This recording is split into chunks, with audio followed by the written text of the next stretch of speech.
Yes, good morning. The place to be this morning is Minturn. Today is the last farmers market of the season.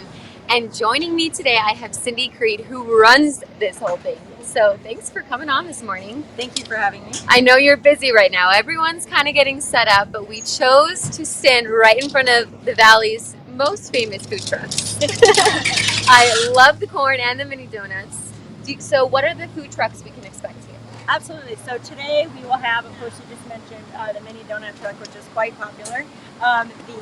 The roasted corn, and they have a variety of other products at their trucks as well. And then we have Flavor Stop over here with their empanadas. Sorry, I got distracted by a vendor. And then we have Vagabond Cafe, who is on their way. They do specialty coffees and acai bowls. Some yum, fun, healthy stuff. And then not a truck, but over here we have our bakery vendors. So they have all sorts of quiches, baked goods, breads, sweets, all sorts of fun stuff.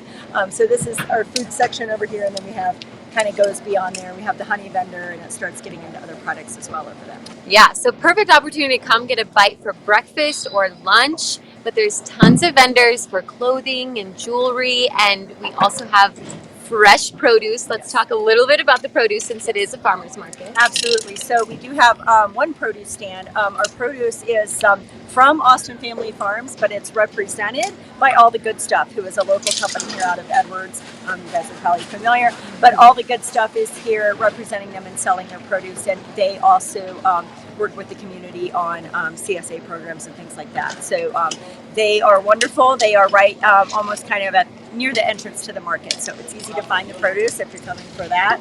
And as you mentioned, we have clothing, jewelry, we have home goods, we have pottery, we have pet products, we have a cheese vendor, which is also very popular. They have delicious French cheeses. And then next to them is the wine vendor, of course. We have Wild Mountain Cellars here selling wine. Fantastic. Jam, we have almost anything you can think of. Purses, bags, all sorts of things. And then on top of that, do you guys have live music today? We do. We have music in two different spots. We will have a music tent over here in the food court starting at 10 o'clock.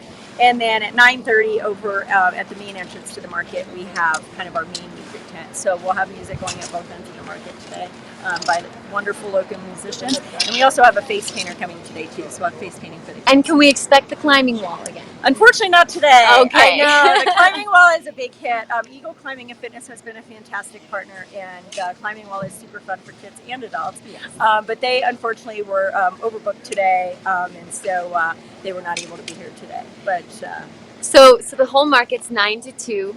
And I'm just curious, since it is the last one, what really happens when the market's not occurring? Like, are you already starting to prep for next year? How many new vendors do you allow? Sure. So we typically kind of start planning a little bit more in the new year. We typically open vendor registration in January, but we will start planning quite soon. And we actually usually reach out to the vendors for their input and feedback from the season and how it went and what we can do differently. And we're actually working on a visioning committee with local residents and also some vendors to kind of talk about the future of the market and what we would like to see. So that will be happening. But yes, we'll start planning for the future of the market, but we'll also be planning, other events and start planning our holiday events, as crazy as it is to think about that. But we have, we'll start planning for Halloween. We do a tree lighting in December, and then we'll start planning. We have the Christmas tree bonfire in January. But the other thing I should mention quickly that's still happening this fall is we have the Hometown Throwdown, which is a fall music festival. It's a one-day festival, and we started it. I'm so sorry. Let me turn this off. We started it during Cindy's COVID. a busy lady. We started the Hometown Throwdown during COVID. It's an outdoor music festival. It's just one day, and we did do it in 3 different outdoor venues, and we kind of staggered the times so you can hit a multitude of bands and local musicians. And we started that during COVID to give people something to do outdoors that was safe and socially distanced, and it was such a big hit. So this is the 3rd year that we're doing it because people just loved it. And so that happens on Saturday, October 1st.